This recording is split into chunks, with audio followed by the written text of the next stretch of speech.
Bab 25. Anna duduk di kursi depan area bermain anak-anak, memperhatikan Alice yang tampak bergembira bermain di kolam yang berisi bola warna-warni dengan anak-anak seumurannya. Sesekali ia akan melambaikan tangan ketika putrinya itu menatap ke arahnya sambil tersenyum lebar. Kini matanya menatap sekeliling mall yang sudah banyak berubah. Dulu mall yang terletak di kawasan elit Jakarta itu tidak sebesar dan seramai sekarang. Dulu hanya ada beberapa merek terkenal yang membuka butiknya di sana. Tapi sekarang berderet butik dari merek-merek terkenal dunia yang mengisi hampir semua lantai di tempat perbelanjaan itu. Kenangannya berkelana pada saat dia masih duduk di bangku SMA. Seringkali ia menghabiskan waktu di sana bersama teman-temannya, hanya sekedar nongkrong bertemankan satu kaleng minuman soda atau duduk di bangku restoran cepat saji berjam-jam sambil menertawakan segala hal. Bermodalkan satu paket kentang goreng dan burger. Kenangan yang sangat menyenangkan yang tak mungkin bisa terulang lagi. Seandainya ia bisa memutarbalikkan waktu, ia akan kembali ke masa itu. Masa di mana putus cinta merupakan hal paling menyakitkan. Ulangan dan ujian adalah hal yang paling sulit. Dan guru killer adalah yang paling ditakuti. Tapi semuanya tak mungkin bisa kembali. Semua hanya akan menjadi kenangan indah yang mengisi lembaran hidupnya. Anna, seketika ia kembali dari lamunannya. Matanya terbelalak ketika mengenali suara yang memanggilnya itu. Rama?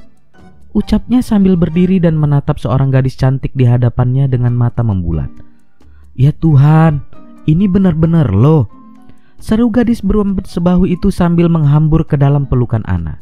Beberapa saat mereka saling berpelukan erat sambil tertawa bahagia tanpa alasan jelas layaknya dua sahabat yang sudah lama tak bertemu. Mereka tak memperdulikan orang di sekelilingnya yang menatap mereka dengan aneh. Ya Tuhan, lo baik-baik aja kan? Kenapa lo ngilang gitu aja tanpa ngasih kabar? Apa lo tahu gimana selama ini gue berusaha cari tahu tentang keberadaan lo? Seru Rama sambil menatap Anna dengan penuh kerinduan. Aku baik-baik saja Ram, dan aku juga merindukanmu. Aku? Sejak kapan lo ngomong ke aku gini? Tanya Rama sambil tertawa. Oke, lupakan. Selama ini lo tinggal di mana? Gue... Ucap Anna sambil tersenyum merasa aneh karena sudah lama tidak menggunakan bahasa gaul kota kelahirannya. Gue tinggal di Perancis. Perancis? Jadi selama ini lo tinggal di sana? Tanya Rama yang dijawab Anna dengan anggukan.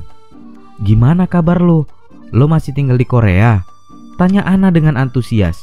Beberapa saat mereka larut dalam pembicaraan mengenai Rama dan teman-teman SMA mereka yang kini jarang sekali bisa bertemu karena mereka kini tinggal di kota bahkan negara yang berbeda. Walaupun ada yang masih tinggal di Jakarta, tapi kini semua orang sudah memiliki kehidupan masing-masing. Seperti halnya Anna dan sahabatnya, Ramadita Maheswara.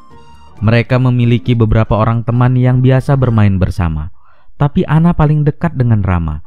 Mereka mengetahui rahasia masing-masing.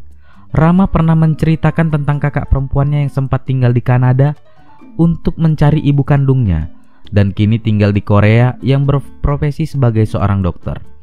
Dan karena hal itulah, ketika lulus SMA, Rama memutuskan untuk melanjutkan kuliah di Korea supaya bisa lebih dekat dengan kakaknya yang sangat ia sayangi. Anna sendiri menceritakan semua hal tentangnya, termasuk masalah dengan Billy dan keputusannya untuk menyusul pria itu ke Paris. Itu putri lo? Tanya Rama sambil tersenyum ketika melihat Alice yang melambaikan tangan ke arah mereka sambil tersenyum.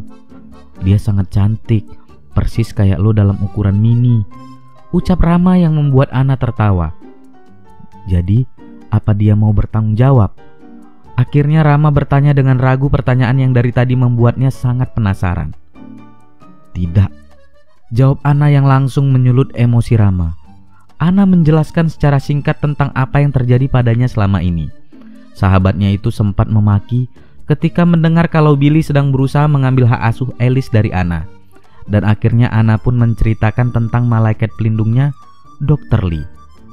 Ya Tuhan nah, gue gak nyangka kalau selama ini lo harus menderita di negeri orang seorang diri.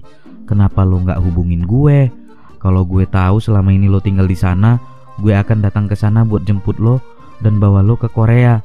Kita bisa tinggal bareng di sana. Minimal lo gak bakal sendirian. Ana tersenyum mendengar ucapan Rama. Sahabatnya itu memang selalu bisa diandalkan, tapi ia tak mau menjadi beban siapapun. Ia lebih suka berdiri pada kakinya sendiri. Jadi, lo sekarang tinggal bareng kakak lo di Korea sana? Tanya Ana berusaha mengalihkan pembicaraan dari seputar kehidupannya. Enggak, Kak Ayu tinggal di Busan dan gue di Seoul. Ya samalah jaraknya kayak Jakarta Bandung. Jawab Rama yang mendapat anggukan dari Ana. Selama ini ia hanya mendengar ceritanya saja, tapi belum pernah bertemu dengan kakaknya Rama itu. By the way, lo bilang tadi suami lo orang Korea? Tanya Rama yang mendapat anggukan dari Ana. Bagus, jadi kalau nanti lo ke Korea, jangan lupa hubungin gue, oke? Gue akan ajak lo keliling kota Seoul. Tapi lo jangan ajak opa lo, yang ada nanti gue gigit jari lihat lo berdua. Opa? Tanya Ana bingung. Lo gak tahu kalau opa gue meninggal waktu gue masih SD? Jadi gue gak bisa ajak dia ke sana. Mendengar ucapan Ana itu membuat Rama hanya bisa menganga tak percaya. Laki lo nah, lo manggil laki lo opa kan? Atau yobu atau caga? Ana menggeleng bingung menjawab pertanyaan Rama. Jadi lo manggil laki lo apa? Ah, gue tahu. Hani. Kagak, gue manggil dia Stephen, kadang Steve. Laki gue belum setua itu mah, sampai gue harus manggil dia opa segala. Lo bakal kaget kalau lihat dia. Ucap Ana sambil tertawa dan menggelengkan kepala. Apa tadi lo bilang? Kanebo. Yobo nah, sejak kapan jadi kanebo? Lo masih aja ya Oon. Gue kira otak lo udah bener gara-gara ngelahirin, tapi tetap aja ya koslet. Kata Rama dengan putus asa membuat Ana kembali tertawa. Malahan gara-gara ngelahirin banyak saraf gue yang putus mah. Ucap Ana santai sambil tertawa. Oh pantesan, tapi gue heran kenapa tuh opa mau nikahin lo yang korslet gini ya? Tanya Rama dengan nada bercanda yang membuat Ana kembali tertawa. Gue dah bilang laki gue belum tua. Dia masih muda dan yang pasti ganteng. Lo pasti bakal ngiler deh liatnya. Tenang aja, iler gue dah habis gara-gara lihat opa gue tiap hari yang makin kesini makin bikin gue mimisan aja. Ujar Rama sambil tertawa. Ngomong-ngomong soal opa, lo harus tahu, itu artinya sama aja kayak kakak, abang atau mas.